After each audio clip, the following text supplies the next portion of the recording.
Morning, everyone. Okay, let's start. Let me share my screen.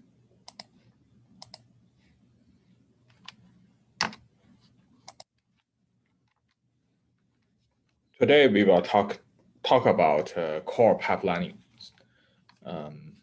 Last lecture we explained the 5-step of 5-stage pipeline. Today we will provide more detail on the core pipelining.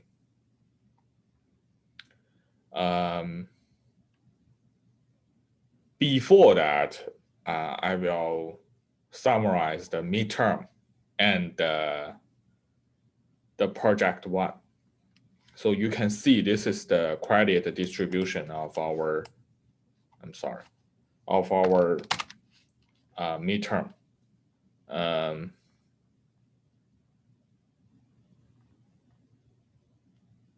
I think most students did a really good job. You can see this is a very typical normal distribution. But the students, get less than 80 points should work harder. Particularly, I think we have 10 problems in the midterm. 8 of them are actually similar to the reviews we presented. Only the last 2 problems have some difficulties, but most students did completed those 2 very well. For the project one, not too many students' code can run in the simulator. I think only 3 or less than 3 students' code can actually run. I post an example here. This code is actually developed by some student in this team. So doing the programming at a assembly language level is not easy. You need to consider a lot. Even a very simple for loop, you need to write a lot of code. The requirement of project one is to ask you to write a insertion-based sorting. It's not easy for you to do that at a register level. So you have to, initialize the variables and then write the variable to the register files, to the registers, and then to the main memory. And then this is the loop code to maintain the address. It used I multiply 4 plus an offset. A base plus I multiply 4. I is the index. Base is the base address of the array. 4 is the size of one variable, integer variable. So this is the function of this piece of code. And then you have to do a lot of check to see whether this loop needed to be repeated or not.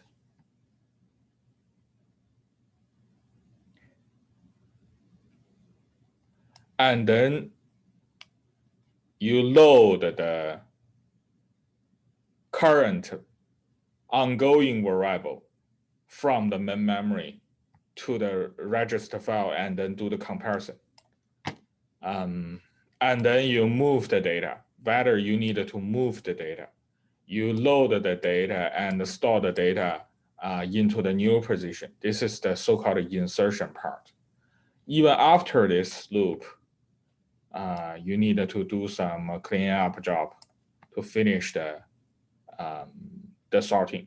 The sorting only needed to sort 4 variables. So you need to break the entire code into multiple pieces like this. So I will post an example code on Canvas. You need to try that. You need to try that. I strongly recommend you should try that piece of code to get familiar with the assembly language programming. Any questions about midterm and project 1?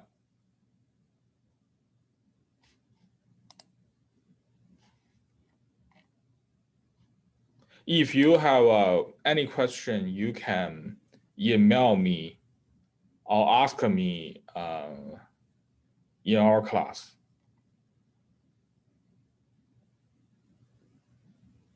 About office hour, I hope that we can discuss more problems, more questions in the class so that other students can also have an idea on those questions. But we still can schedule some private office hour for each one.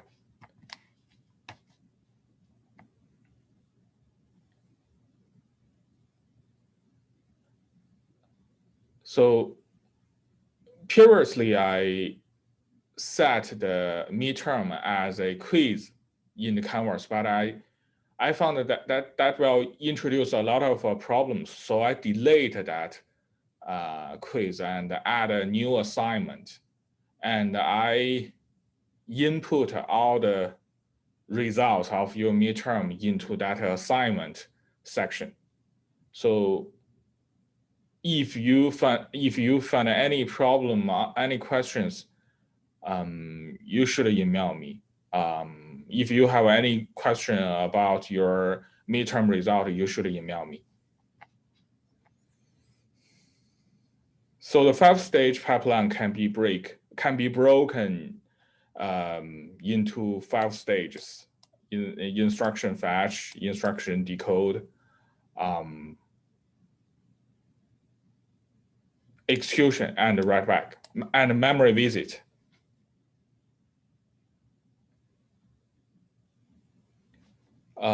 So action per instruction at each stage is actually defined by the instruction set architecture.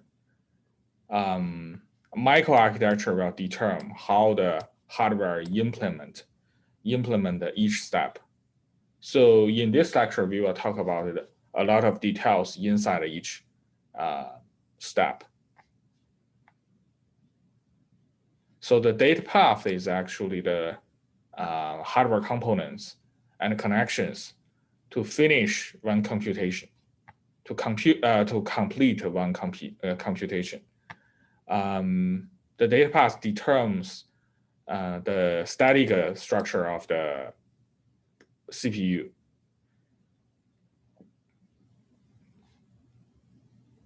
And another type of computational resource is control logic. The control logic control the data flow. If you have a if else while critical keywords, these are decided by the control logic. They'll be controlled by the control logic. The control is determined by instruction words, state of the CPU, and some execution result at each stage.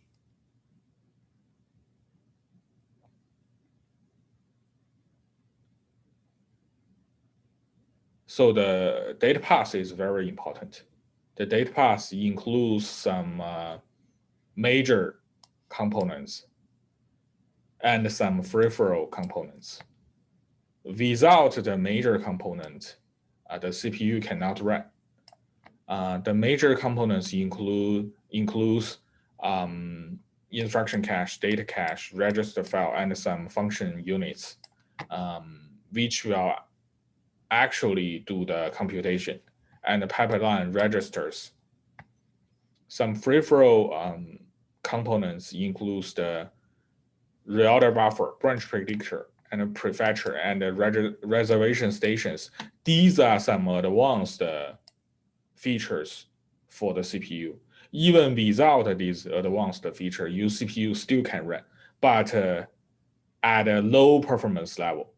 If you have these advanced feature, the CPU can the performance of the CPU can be significantly improved. Particularly, these two components are for the out of order call.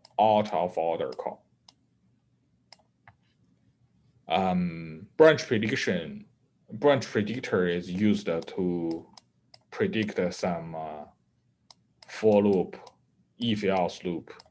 Prefetcher can prefetch the data you will use in the data cache or in the instruction cache. Professor, I'd like to ask a question. Yes. What exactly does branch predictor do? Because I've heard it that it's been used for some security vulnerabilities in the past. So what exactly does it do? Like, does the CPU predict what the program could ask it, and it already has it ready, so that it appears to work fast or something? Okay. So this is a very good question. Assume that you have a for loop. The for loop is I equals to is initialized to 0, and then I smaller. When I smaller than 10, you do the loop. The branch predictor can predict whether you need to continue to execute the loop or not. Because we have a five-stage pipeline. Only at the end of the execution of each instruction, you can know the results of I, for example, because here you need to do I plus 1. Only after this, the execution of this instruction, you can know the result of I.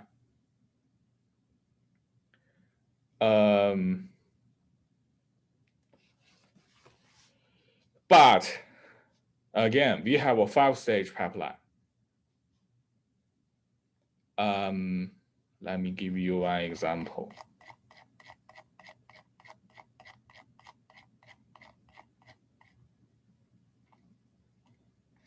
Assume that this is the I plus plus. This is the results. Only after this stage, we can know the result of this instruction. But the instruction fetch of the next instruction is here.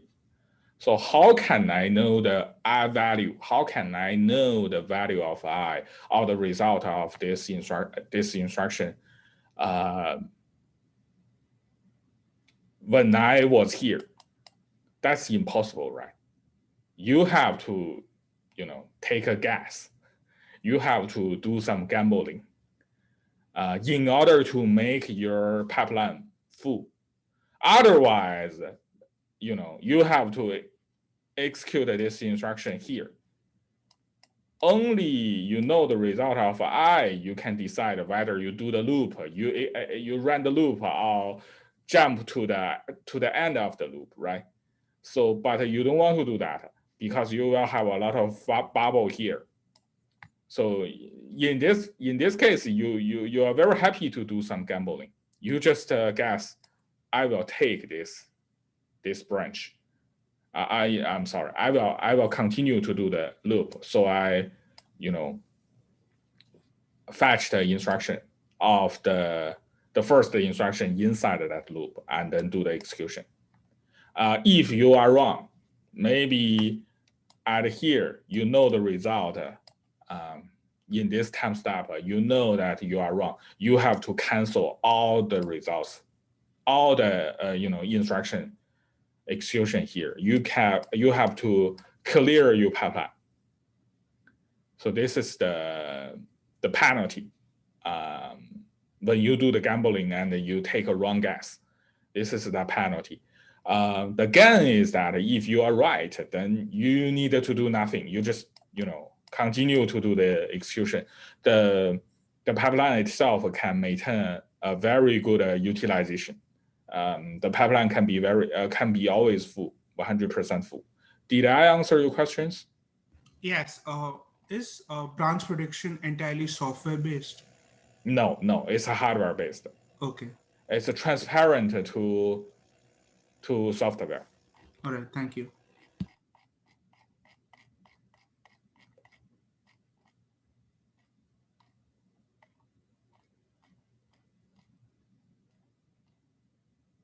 So this is the data path of a 5-stage pipeline. It's very simple. The major components is just the PC counter, program counter, which record what's the current running instruction cache, register file, ALU.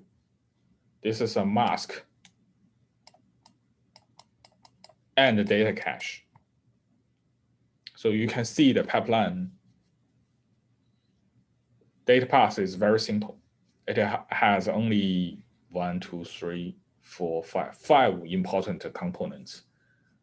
Basically, all the current, the state-of-the-art CPU are developed from this data path. So let's explain the pipeline step by step. Before that, we have 3 different instructions. So this is the reason we need to understand the 3 type of instructions here. The first one is the load and store, memory related instructions. Because these machines are RISC machine, only these 2 instructions can visit the memory, the main memory. So only load and store can visit the memory. The second one is the arithmetic or logical operation. So you have AND, shift, and addition. These are only 3 examples. And the control flow, and the last one is the last type is a control flow, unconditional jump, which is a B, conditional jump, which is a BGT. You can, take the branch or not based on some value of your registers. So there are 3 types of instructions, and this is also the reason why we did the assembly language before we introduced the 5-stage pipeline. You have to have some basic idea of your instructions, and then you can understand the hardware, which can actually run those instructions. In the first stage, instruction fetch, we need to decide which instruction to fetch. So we use the PC counter, program counter to index the instruction cache. We increase the PC counter, assume there's no branch. And then we use the value of PC to read the instruction cache to get the instruction. It's very simple. And then we write the immediate result we have to the pipeline registers. Next stage, will read the pipeline register to get the result from the first stage, the result of the first stage. So this is what the instruction fetch did.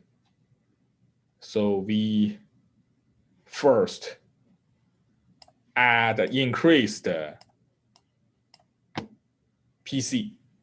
So this is the output of the PC. We read the previous value, the last value, the most recent value of the PC to some adder, and then we increase this counter. Assume there's no branch, so we get a result here. We connect this output, the adder's output, to some mask, and then the output of the mask can be connected to the PC itself. So why do we need a mask here? We use a mask to select a value. We have this mask because in this example, we assume there's no branch.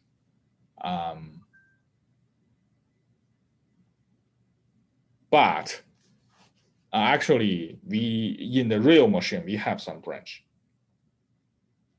The mask is to select whether we take that branch or not.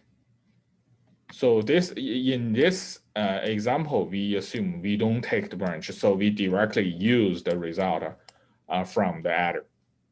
But sometimes we need to take that branch. So this is the function of this mask.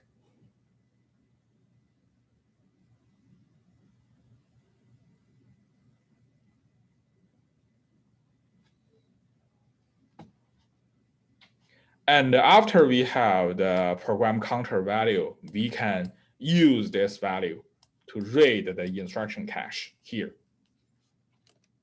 Any question about this?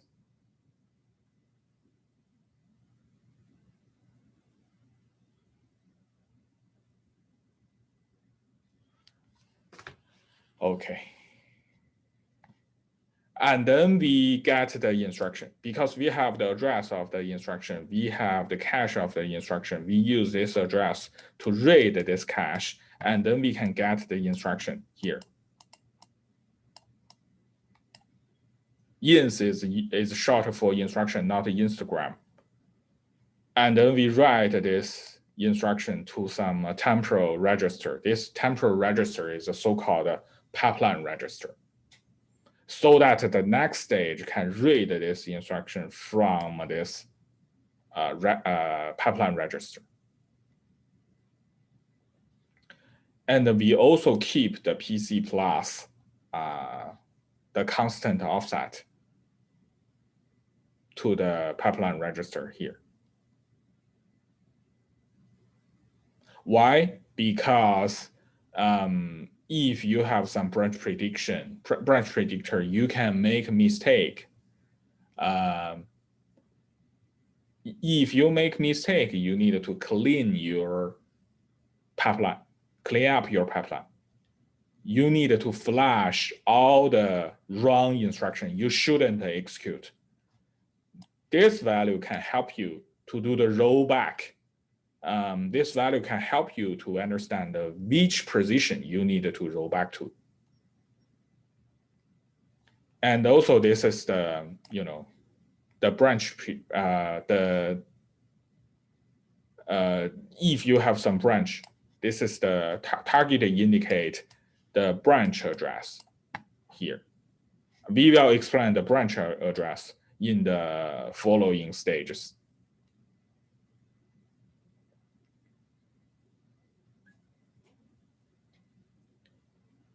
So PC is short for program counter.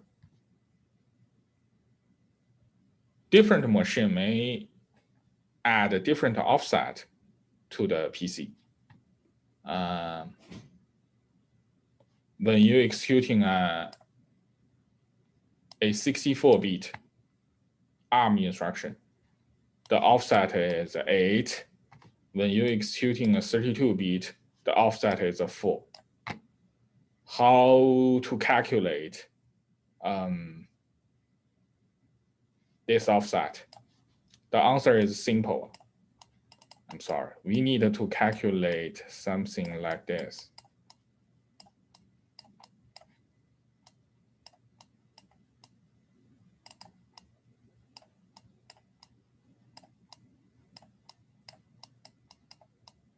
So for 64-bit machine, the offset is 8. For 32-bit machine, the offset is 4. That's the reason why I put a constant offset register in the previous slides. So for different machine, the value can be different. I saw some news that from maybe 2025, even for the ARM, it only supports 64. They will completely give up this 32-bit. So maybe in the future, I don't have to explain this 32-bit machine anymore. But won't RISC-V take that space for 32-bit?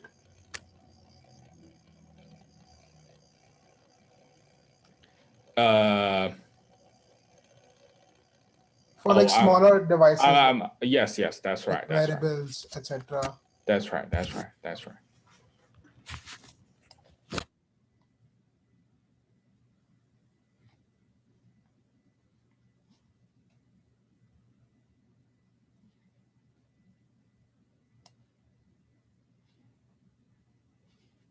So, and then we have the decoding. During the decoding, we need to decode several things. First, we need to understand which instruction we are processing. So that's so-called opcode. Opcode is whether this instruction is addition or move or load and store. So you need to understand the instruction type and then the registers, which register you are processing. And then all you have immediate operand or not.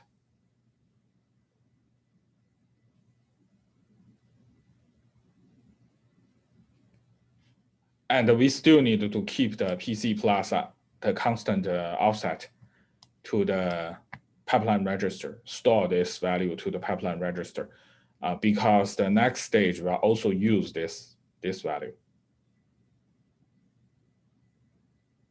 And we also need to record some control signals for the operand code or destination registers.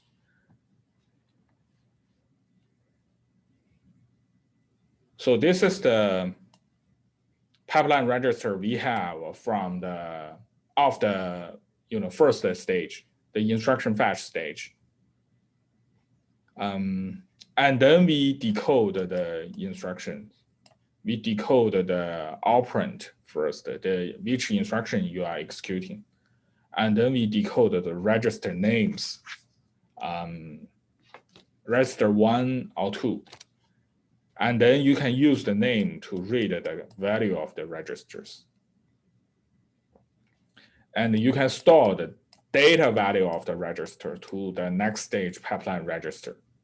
And we copy this value to here because we don't use it in this stage, but we will use it in the next stage. And we also need to maintain some control signals here. Also, we cannot know the branch instruction value in this stage. So we have to pass the branch address through this stage. We didn't change the content of the branch address.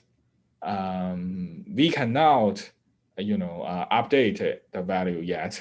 So we can only pass the value from the next stage back to the first stage.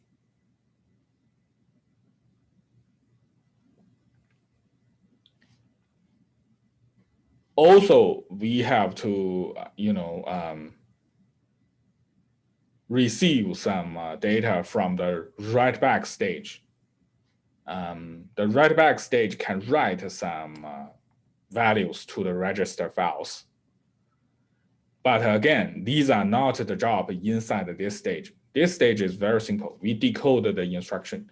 We read the register files we need to read and store the value of the register files to the pipeline register. And also store the value of a control signal to the pipeline register. That's all. Next stage is the execution. We need to execute the instructions, calculate the results. We use the control signal to select. I will explain what's the control signal in this stage. To select the options, the content of register A can be used as one input. Either the content of register B or the constant offset can be used as another input. We can also calculate the PC plus constant offset plus the branch offset in this stage. And then we store the result of this stage to some pipeline registers.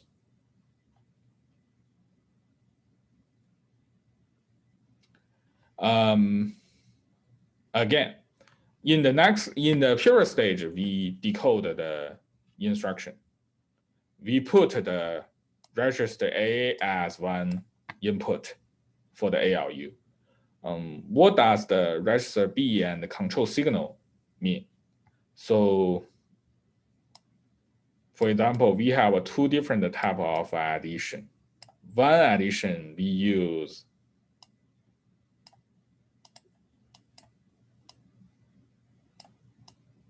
we add the content, the data inside the two different registers, and then store the data back to the A. This is one type of addition. Another type of addition is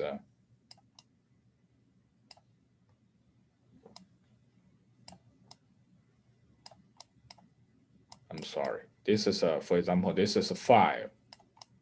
Instead of a register B, we have a immediate data. So the immediate data can be encoded as a control signal or immediate data here. So this mask is used to choose between whether this instruction is to do this or to do this. So this mask is used to select whether it's a B or 5. So this is a function of this mask. And then we store the result to some pipeline register. So if this instruction is to evaluate, is there some compare instruction, for example, compare or jump instruction. In this stage, we need to compute the new address of the PC counter. So we use the PC plus CF constant offset as one input, and this control signal as another input to calculate the new address. So eventually in the execution stage, we can calculate the new address for the PC.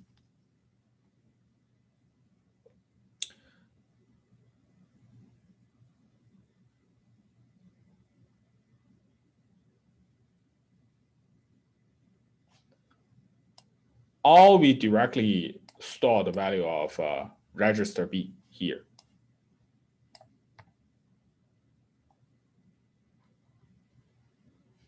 We also temporarily store the control signal value here.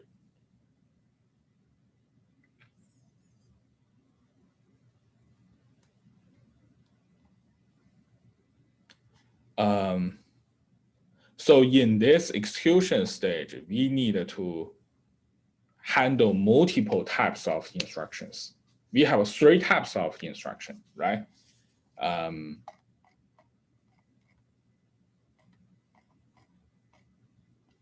Yes, we have 3 types of instruction. In the execution, I think the execution stage is the most, complicated stage. In that execution stage, we need to process all these 3 types of instructions. So let me repeat this again. For the, the common type, which is the arithmetic operation, we just use this ALU to do the computation. The only difficulty here is that we need a mask to select between whether we do the arithmetic operation between 2 registers or a register and a immediate number. This is the second type of instruction we introduced in the previous slide. The third type is the, the jump, the branch instruction. So for those instructions, we need to add the immediate value to some PC value by some adder to calculate the new address of the jump instruction. And we will use this new value to update the PC counter in the first stage. So this is for the last type, which is the third type of the instruction. And we still have the first type of instruction, which is a load instruction, load and store instruction. For load instruction, for example, we just load some value in some memory location, and the memory address is actually stored in the register B. So this is the reason why we need to temporarily store the content of register B here. This operation is actually used for the first type, which is the memory visit load instruction. Because until now, for the instruction fetch, instruction decode, and execution, we cannot visit the memory. That's the reason why we need to temporarily store the value of B, so that in the next stage, in the following stage, we can visit the memory, we can read the content of this. So this stage is, complicated. We need to take care of 3 different types of instructions.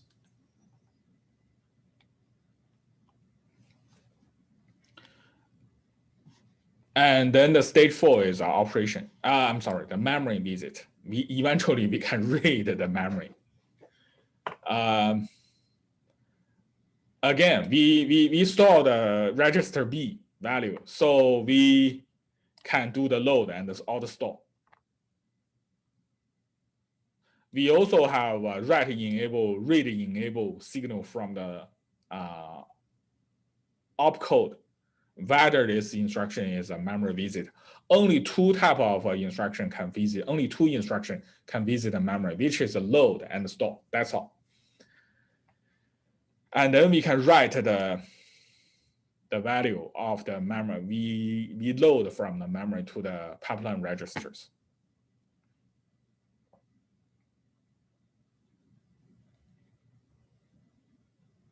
So since we don't change the ALU value, the result in this memory visit stage, so we directly copy the value to the next stage pipeline register.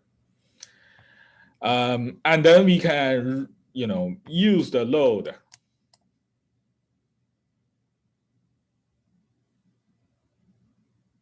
to read the data cache.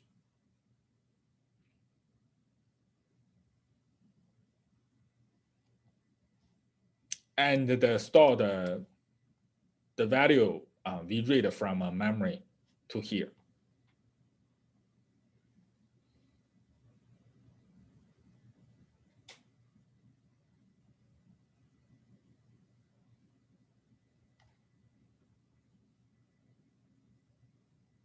And then we also need to temporarily store the control signal here.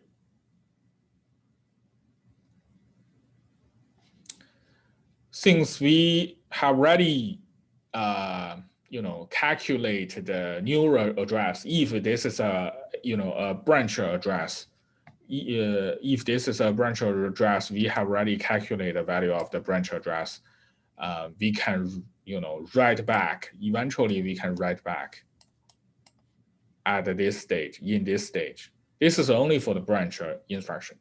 The write back means we use this new value to update the PC counter.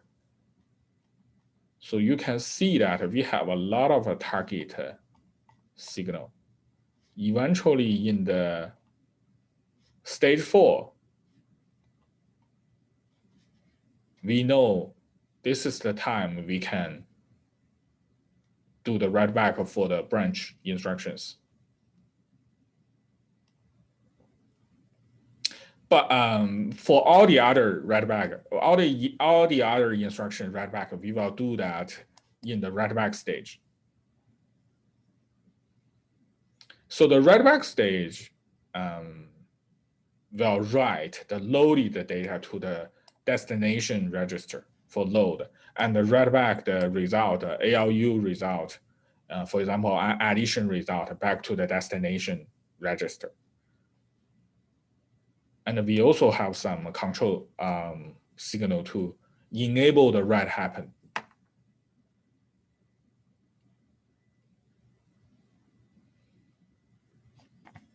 So we use this mask to select that whether this is addition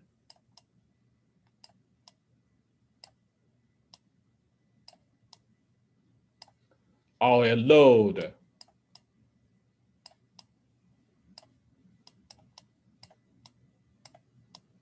So we use this mask to select, to choose between whether this is the arithmetic instruction or load instruction.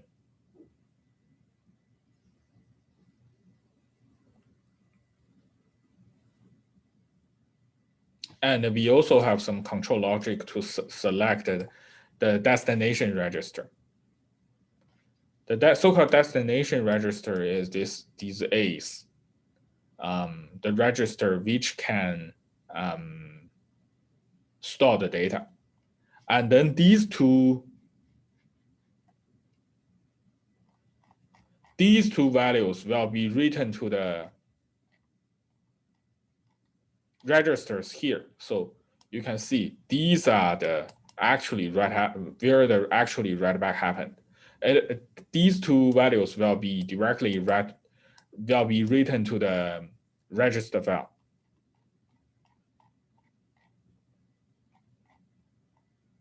So this figure summarizes all the components. I put all the components in one picture.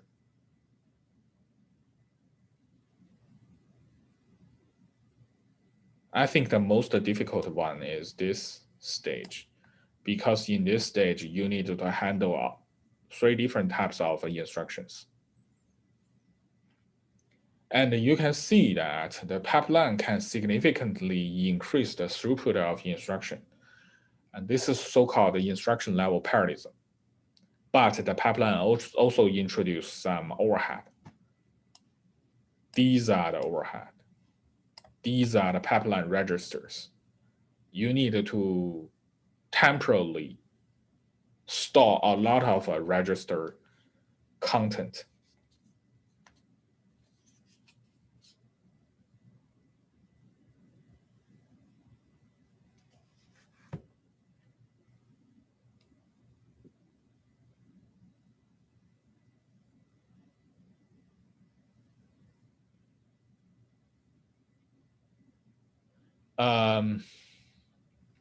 So if we design a pipeline, we hope that we can have this uniform sub-operations and repetition of identical operations and independent operations. If we have these 3 ideal operations, we can achieve very high pipeline throughput. I will explain these 3 one by one. But actually, in the real world case, we don't have these 3. That's the reason why pipeline is very expensive. So let me explain the first one, which is a uniform sub operation. So this is a 5-stage pipeline.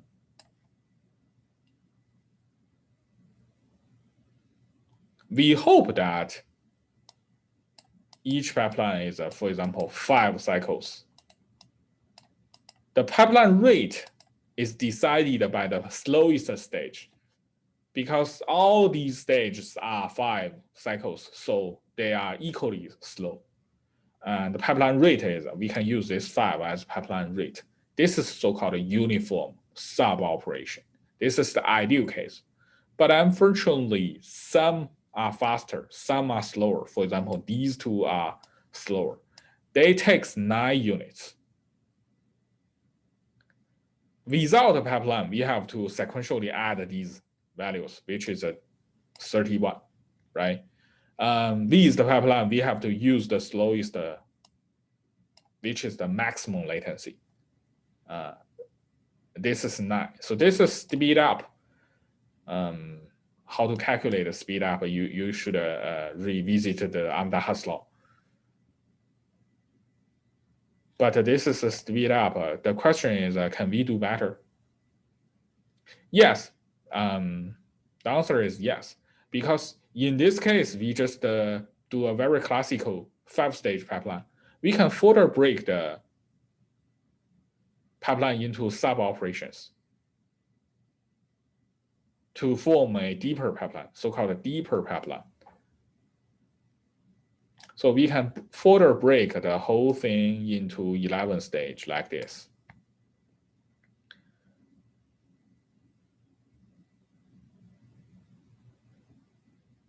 In this way, each stage only requires 3 units of time. So the pipeline rate can be 3. And we have some real machine case.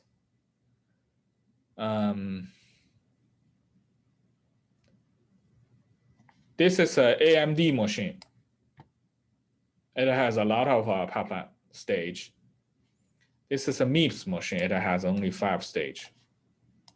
So in real world case, we have a different design philosophy. Some company prefer deeper pipeline. Some company prefer so-called shallow pipeline. Again, nothing comes free. Everything comes with some prices. Remember, we have the pipeline register. If you have more stage, you need to pay more pipeline registers. That's a very significant hardware overhead. Although you can, break the pipeline into more stages so that you can have a faster pipeline rate, but you need to pay pipeline register overhead, and those registers are expensive. This is a so-called uniform sub-operation. Unfortunately, not. For the repetition of identical operation,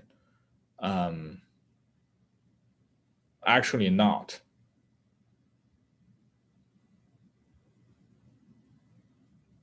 This is the reason why the RISC machine use the same instruction length.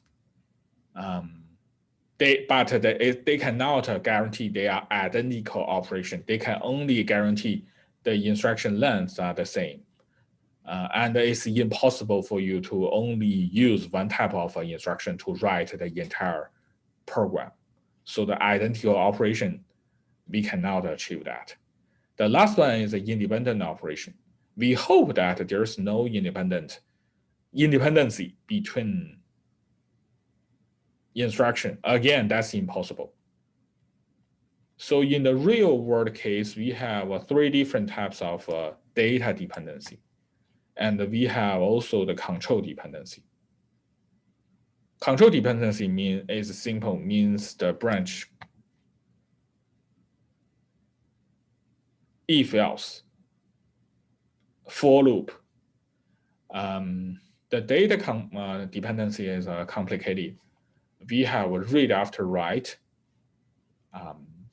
write after read, and write after write. The point of data dependency is that if I want to use a value, someone need to generate that value for me first, so that I can use that value. This is so-called read after write. I need to read, but someone need to generate that value. Someone need to write that value for me. This is the true dependency. If no one produce that value for me, I cannot use that. This is the reason why this is called a true dependency. So-called anti-dependency means write after read. Which means that I want to write some register file, but after I write some register file, someone will read that register file. Someone will read that register file, and that person do not want to read the value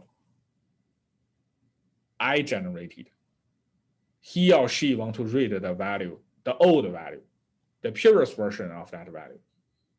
So which means that I cannot do the write operation before his or her reading operation.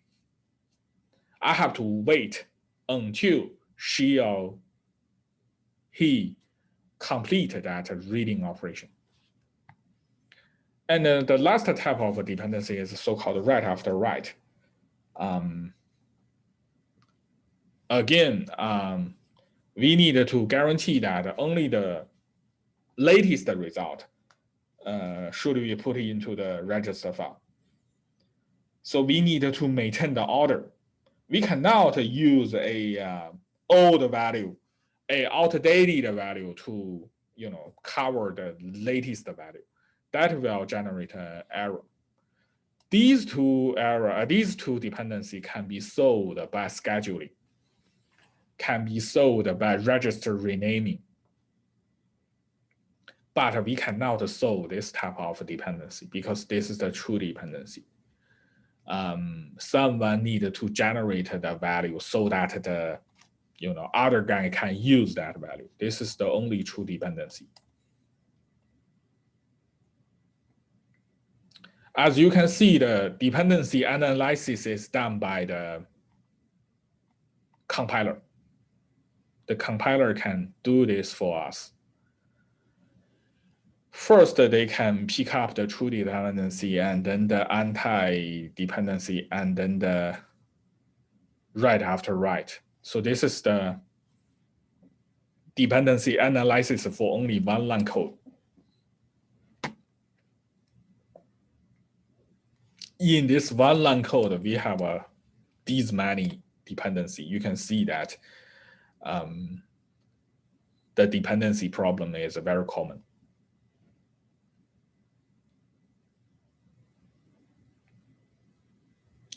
For the register file, we have these three dependencies, and for the memory, we also have these three dependencies.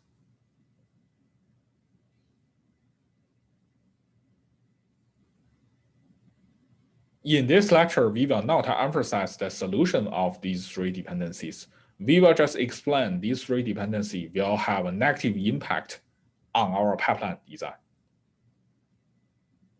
So these three dependencies will generate bubbles inside our pipeline. This is a very ideal pipeline stage. In this pipeline, we have 6 stages here. We break the instruction fetch into instruction fetch and register read stage. So we break it into 2 different stages here. So in this case, we have a 6-stage pipeline. And this is an ideal case. So 6-stage pipeline can generate a very busy pipeline schedule. So the pipeline is full without any bubble. if we have these three dependency, they will generate some bubbles in the pipeline.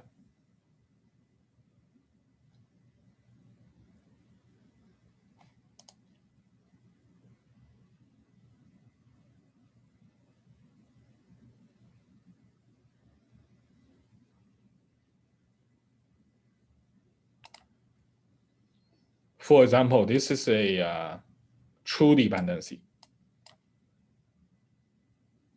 example. This is a read after write case. This instruction will generate the result, which will be used by this instruction. So only after we do the write back, this guy can read. How to detect? We need to compare the read register ID of specifiers for newer instruction with write register specifiers for older instructions. So we need to compare the register ID or register specifiers a lot. So the solution is, can be very simple. You just wait until this guy generated the result. You can do the read. Again, these are the pipeline bubble. The bubble indicates we don't fully utilize the pipeline. The pipeline is idle in these time steps.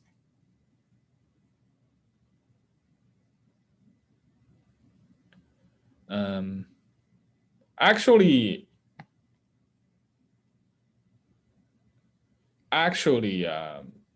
we can have the result as this stage after the ALU. After the ALU calculation, we can know the result of this instruction. But without any special technique, we have to wait until the write back happen. But we can design some forwarding path.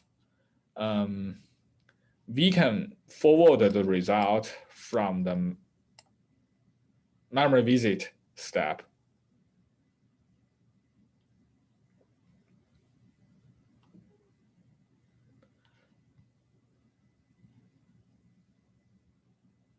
So we can add a lot of masks and comparators to detect whether we have those dependencies.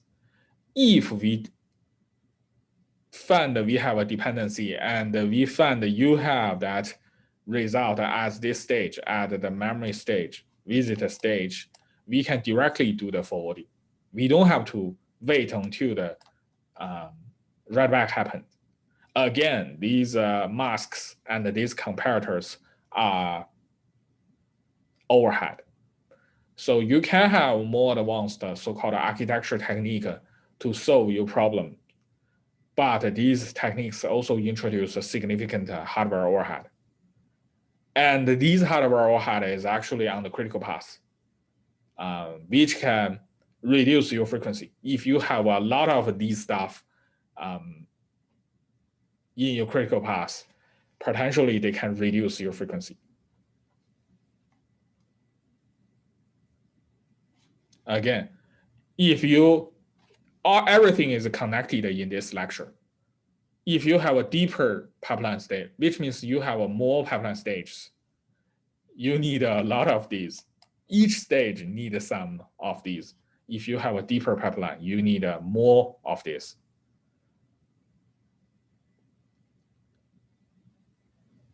So, the architecture design is all about the trade-off. Trade-off means how much performance improvement you can have and how much design overhead, hardware overhead, power overhead you need to pay.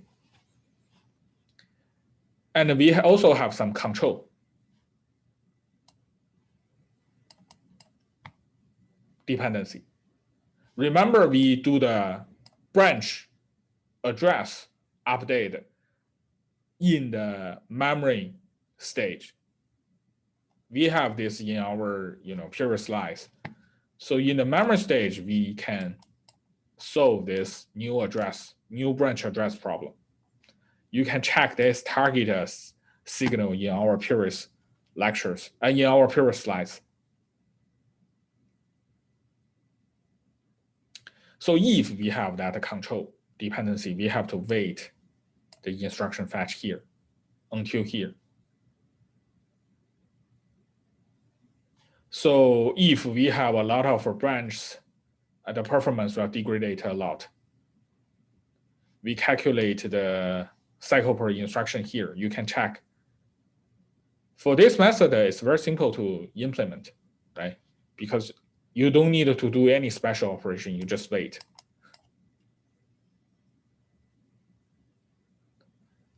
If you want to achieve a better performance, you can do the prediction.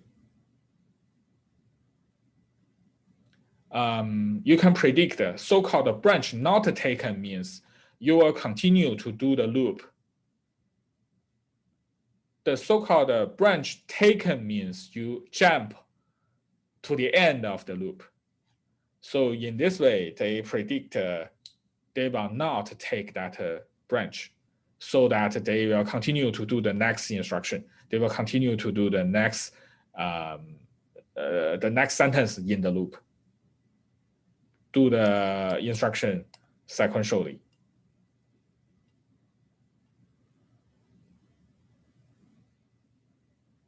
Again, if you have you made a mistake, you need to clean all these instructions.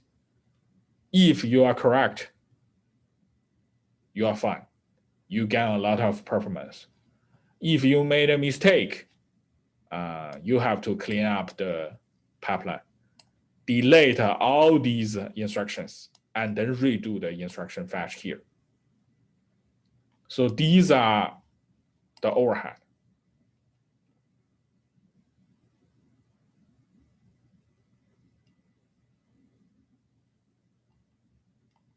And these are the overhead too. So for these overhead, if you made a mistake during a branch prediction, you waste several instruction slots. So for these instruction slots, you can not do any execution. You have to redo everything from here.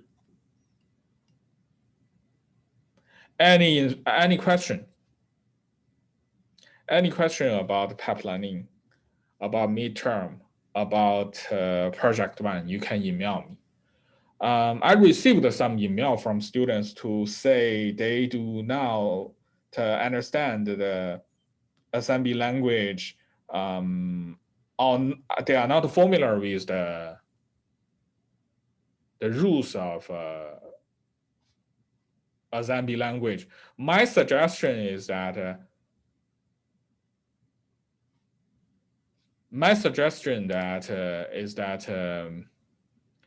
you can check the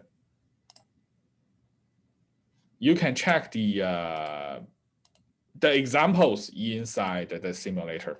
I provide multiple examples in the directory of the simulator. They are so-called test cases. They are very simple instructions from the arithmetic operation, immediate data operation, loop operation, memory operation. You can check those in those simple examples. After you done that, I think you will have a better idea on how to write assembly language code. So this is the directory of the examples. You can also check these files on your own machine. Unfortunately, this is only the simulator code. These are not the real ARM code or MIPS code. So you can only run these code in the simulators. They cannot be executed on the real machine. Well, some students will complain that they cannot correctly install the JDK. you can think about this. If you cannot install the GDK, it's not likely you can actually compile this code on the real machine. Those are very more complicated, I should say. So any question, you can ask me or email me. If no question, we can stop today. Thank you very much. Thank you.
About code.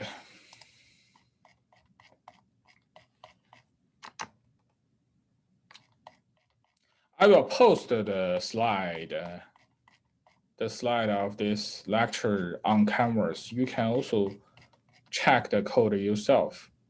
I will also post a video on YouTube. This code is from some students in this class.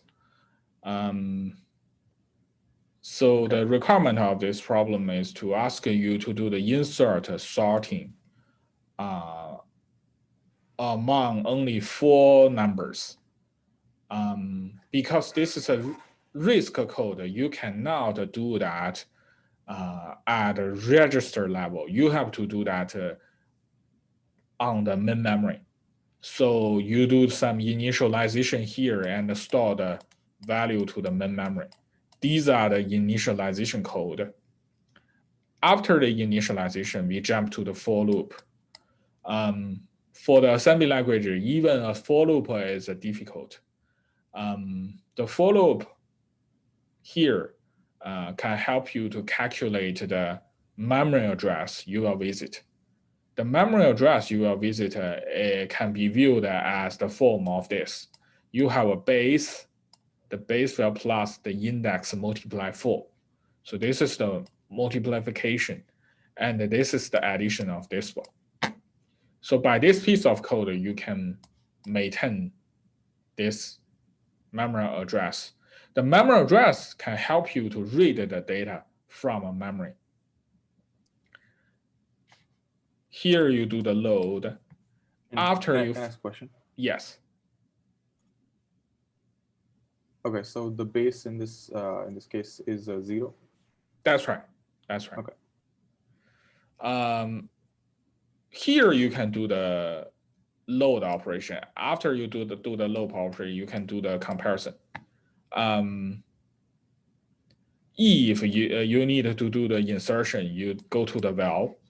Val loop is do the insertion. You can see the load and store is just to help you to move the data in the main memory.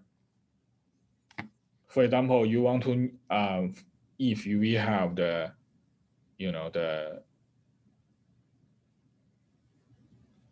the 2 or 3 here,